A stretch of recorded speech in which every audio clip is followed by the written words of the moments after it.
Alright, my people, Burkina Faso has just cut ties with France, and I think you're going to understand why that's relevant. The saying goes that children often reveals what adults discuss behind closed door. In many East African communities, if you visit your brother's home and his children casually mention your drinking habit or financial struggles while he isn't around, it usually means those private conversations have been taking place in front of them. Matters you believed were confidential between siblings, such as borrowing money, struggling with bills, or paying school fees, have likely been shared with others. Not everyone agrees with that kind of openness. Some people believe that poor spouses should communicate honestly. There are certain deeply personal conversations entrusted by a friend or siblings that deserve to remain private. Trust loses its value when every confidential discussion is automatically passed on. That idea of broken trust leads into much larger story involving Burkina Faso and France. Burkina Faso has taken a far more decisive step in ending its relationship with France. Although the two countries have already reduced their cooperation, but diplomatic channels remained open, embassies continued operating, visas were still being processed, and officials representatives were still present in both countries. Now, that chapter appears to be completely closed. The relationship has effectively reached its final end, with neither side willing to continue as before. Now, what happened? The immediate trigger came after remarks made by French member of the European Parliament, Christopher Gomat. During a speech before the European Parliament, he painted a bleak picture of Burkina Faso, arguing that the country's military government, which took power in 2022, had failed on multiple fronts. So the speech was deputing Burkina Faso as a very dangerous country. This guy basically said on June 17th, he made a strong statement at the European Parliament criticizing Burkina Faso's leadership of suppressing civil society, restricting non-governmental organizations, limiting press freedom, and violating human rights, and also moving toward Russia. These claims were used to argue that the European Union should consider imposing sanctions, including reducing or ending financial assistance provided to the country. The debate highlights a larger reality affecting many African nations. Financial dependence often limits political independence. When a country relies heavily on outside funding, challenging the interests of those providing that support becomes increasingly difficult. Burkina Faso leadership believes France has continued trying to regain its influence, while critics argue that the country is moving further away from international cooperation. The situation escalated quickly. Shortly after the parliamentarian debate, the European Parliament overwhelmingly adopted a resolution criticizing Burkina Faso's human rights record, shrinking civil space, restriction on freedom, and deteriorating security situation. Supporters of Burkina Faso viewed this as further evidence that Europe was increasingly pressured on the country's government rather than seeking constructive dialogue. Now, that happened on 17th of June. On the 18th of June, the parliament adopted a new resolution.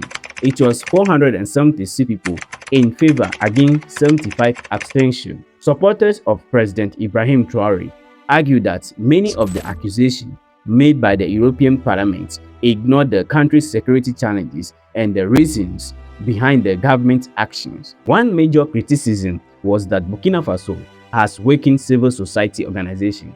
However, authorities maintained that concerns arose after investigations suggested that some organizations operating in the country were receiving financial backing from European sources.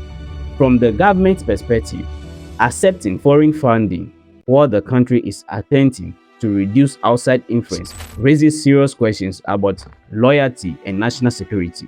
The same argument extends to several non-governmental organizations (NGOs) that were suspended or dissolved. Officials insist that these actions were not simply aimed at silencing humanitarian groups. Instead, they claim certain organizations were gathering sensitive information, including military position, government involvement, and strategic locations, before transmitting that information abroad. If organizations presented as humanitarian actors are involved in intelligence gathering. The government argues they become a security threat rather than neutral aid providers. Another major point of criticism involves press freedom. Opponents accuse the government of suppressing independent journalism and limiting freedom of expression.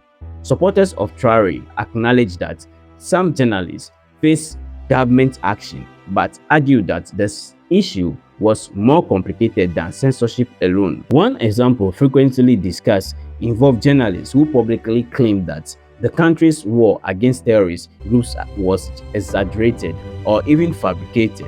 The government responded by sending some of those journalists to comfort zone, arguing that anyone denying the reality of the violence should witness conditions firsthand before making public statements. Supporters view this as forcing journalists to confront facts on the ground, while critics considered it intimidation. I saw the loot, the spoils, what was seized. You can't even imagine. Well, in any case, I'm going to try to dry some things here. You can't imagine that people are out there in the bush with things like that. How do they get that? Who gives it to them? And with all the effort you put in to take, consolidate, and advance the joy of the people we see gathered, it's truly wonderful. It really has nothing to do with what we expect and often what we see. So it's really a completely different reality here. This raises a broader question about journalism during periods of conflict. Reporters have the responsibility to investigate and question government, but they also carry the responsibility of ensuring their reporting does not unintentionally spread misinformation or deepen division within society. When a nation is battling armed insurgency, inaccurate reporting can influence public opinion, weaken trust, and create further instability. At the center of the debate is the wider security crisis facing the Sahel. Burkina Faso, together with Mali and Niger, argues that France has not genuinely supported the fight against terrorism. Instead, the three governments accuse France of indirectly assisting armed groups by supplying intelligence, equipment, or other forms of support, allegations France has consistently rejected. To understand these accusations, supporters point to history. France maintained a military presence in several African countries even after independence, describing it as partnership based on security cooperation. However, many Africans believe that this presence allowed France to continue influencing political development across the region. They argue that leaders who challenged French interests often face rebellions, coups, or other forms of destabilization. This discussion also extends to Libya. Some believe that the overthrow of Muammar Gaddafi created conditions that allowed heavily armed militant groups to spread across the Sahel.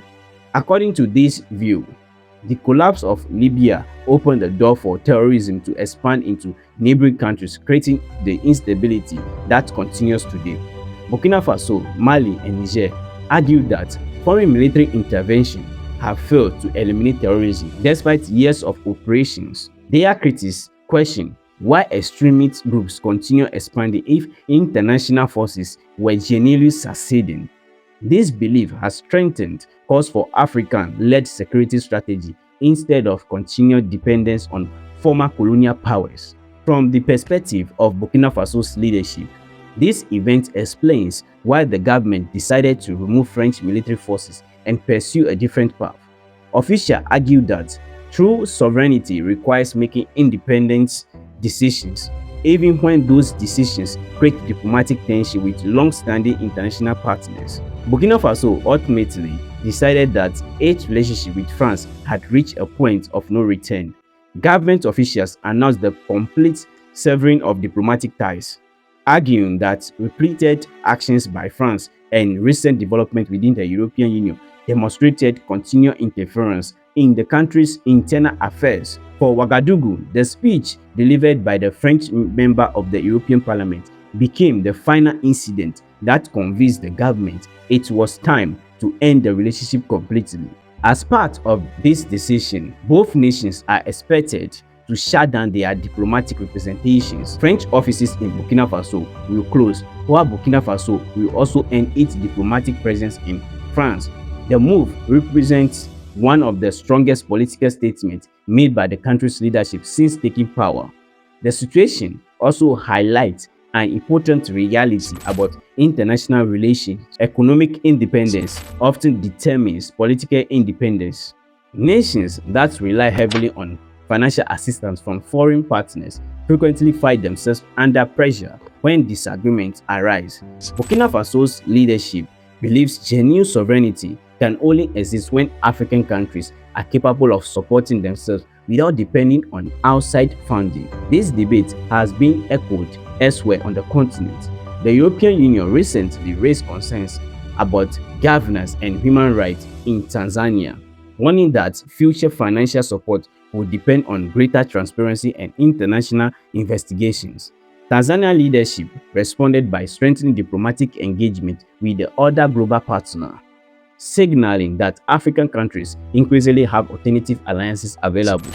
Since 2014, Burkina Faso has reportedly received hundreds of millions of euros in assistance from European partners. Yet, the government now argues that financial aid should never come at the cost of national independence or the freedom to determine its own future. This discussion then shifted to another issue unfolding in South Africa's growing debate over illegal immigration. Across several communities, citizens organized, demonstrated, demanding stronger action against undocumented migrants. Many participants argued that every country has the right to secure its borders and enforce its immigration laws. They insisted that governments have a responsibility to protect national resources, employment opportunities, and public service for their own citizens. Although many observers described the demonstration as largely peaceful, several troubling incidents were also reported. In part of Germiston on the East Rand, groups of residents reportedly entered private homes, removing individuals they believed to be foreign nationals before handing them over to the police officers. Witnesses claimed that some of those detained possessed valid documentation providing they were legally residing in South Africa. For many observers, this distinction is significant if lawful residents are mistakenly targeted alongside undocumented migrants. The line between enforcing immigration laws and violating individual rights becomes increasingly blurred. Reports from the scene also describe families caught in frightening situations. Some parents allege that children were injured during confrontation, while frightened families watch as crowds move from one house to another searching for suspected foreign nationals. Police were present in several locations, receiving individuals brought forward by residents as operations continued. This event highlights the difficult balance between addressing illegal immigration and protecting the rights and dignity of innocent people, even when concerns about border security are legitimate. Allowing fear, anger, or public frustration to turn into a mob action risks harming individuals who have committed no crime. The unfolding event serves as a reminder that immigration enforcement must remain guided by the rule of law. Governments have the authority to enforce their laws, but ordinary citizens acting outside legal procedures can easily create situations that escalate into unnecessary violence, fear, and injustice. Germiston on the East Rand took the law into their own hands. They forced their way onto private properties and started evicting people, handing them over to police, even those with documents to be in the country. Reporter Aviwe Mtila was on the ground how things unfolded.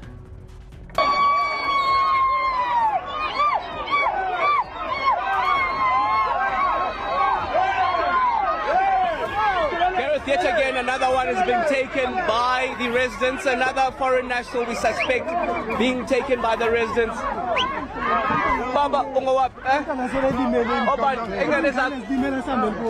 He's saying that children have been hurt. In fact, we see two young girls. One is bloody. He's saying that his children have been hurt.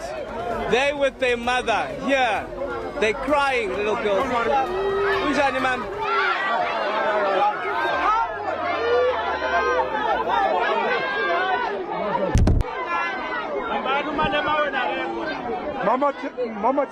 The lady is walking with her two younger daughters, I'd suspect, as well as a teenage boy.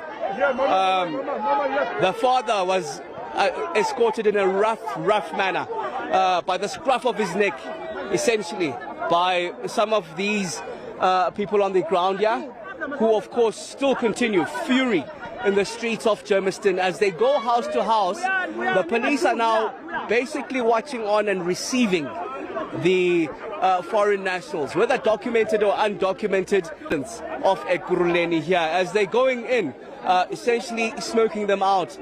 Whether they have young children, whether it is women, whether it's men, there is no barriers or no stop to where they go themselves. Get a sense from her in terms of when the marches came in, what really happened and what she witnessed, in fact. Thank you so much for your time. You were telling us that your doors are broken at this point. What happened? Tell us the moment when the marches came in. What happened is that, like, everyone just came in. As you can see, our gate is damaged. They just started saying us, we are Tongas, we are South African Tongas, but they started calling my daddy Kwere Kwere because he's Tonga. At some point, they were taking him to the van to be deported. And I was like, my dad, he's not foreign national, he's in South African. They were like, we don't care, he's Tonga. So they even went inside our houses, doors are broken. They even took my sister out of the shower while she was showering, naked. So we are saddened because it's also, this peaceful march was not peaceful for us South African nationals. It affected our home, our sisters, my sister, she's traumatized now. So I'm saddened. I plead with the president to do something about this, because now where are we going to sleep? It's no longer safe for us to sleep. Our doors are broken, gates are broken. What's with our security as South African citizens? So thank you very much for your time. And they were also just telling us, Yeah, we were very scared because, they were South Africans. They said foreigners and nationals are the one who stole things for us. But today I've realized that South Africans are the one who do wrong things, and they say it's natural, it's foreigners. They came inside our house, stole our cell phone. They make our bed upside down, money. They took all the money to here in the house. There was a wedding yesterday. There were money inside the house. They took everything inside the house. My daughter was in the shower. They break the window, as you can see. She was naked. Then the other boy said, you come out the way she was. You can hear the Bongi were just what happened in this house earlier on. And I mean, from just speaking to this family here, you can still... As the demonstration continued, more families came forward with disturbing accounts of what they have experienced. One South African family explained that they had been wrongfully identified as foreigners simply because of their ethnic background. Despite repeatedly telling the crowd they were South African citizens, their pleas were ignored. According to the family, protesters forced their way into their homes, damaged their property, and attempted to remove their father for deportation. They even entered their private rooms, leaving the family feeling humiliated and traumatized. One of the daughters described the emotional pain of seeing her home violated and her family treated as strangers in their own country. For them, what was described as peaceful protest became a frightening personal experience. Their sense of safety disappeared, their property was damaged, and they were left wondering how such events could happen to citizens who had done nothing wrong. Another family shared a similar story. They claimed that individuals entered their home, stole personal belongings, and took money that had been set aside for a family celebration and vandalized the house. One young woman reportedly had their privacy violated when people forced their way into the homes while she was bathing. The family said the emotional scars remained long after the incident ended. These accounts demonstrate how quickly a legitimate public concern can spiral into lawful actions when individuals decide to take matters into their own hands. While many citizens believe illegal immigration should be addressed, innocent families should never become victims of fear, suspicion, or mistaken identity. The broader concern is that incidents like this can create dangerous social division if they are ignored or allowed to continue unchecked. History has shown that when anger is fueled by misinformation, stereotypes, or collective blame, isolated acts of intimidation can gradually develop into much larger conflicts. That does not mean such an outcome is inevitable, but it highlights the importance of responsibility before tensions escalate further. The discussion ultimately returns to a balanced position.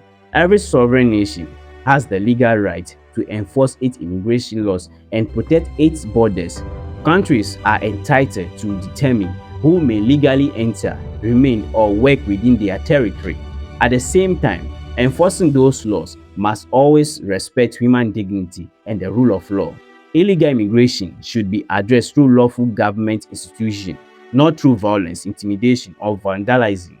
No individual has the right to assault another person, destroy property, threaten families, or take justice into their own hands simply because they believe someone is living in their country unlawfully. The conversation also points to a deeper issue affecting many African nations. Large numbers of people who leave their home country because of economic hardship, insecurity, corruption, or weak governance. If governments created greater opportunity, stability, and prosperity for their citizens, far fewer people would feel compelled to migrate elsewhere in search of a better future. Ultimately, responsibility belongs to everyone. Government must provide effective leadership and create conditions that allow their citizens to thrive. Host countries have the right to enforce their immigration laws fairly and consistently. At the same time, citizens must reject violence and allow legal authorities to carry out their responsibilities. The discussion closes by encouraging viewers to reflect on this difficult issue. Can similar incidents happen again? What lessons should governments, communities, and citizens learn from this event? The answer depends on whether societies choose justice guided by the law or allow frustration and fear to dictate their actions. Guys, what do you think about what is happening? Whatever you think about this, let it be in the comment section. Thank you for watching this channel. Peace.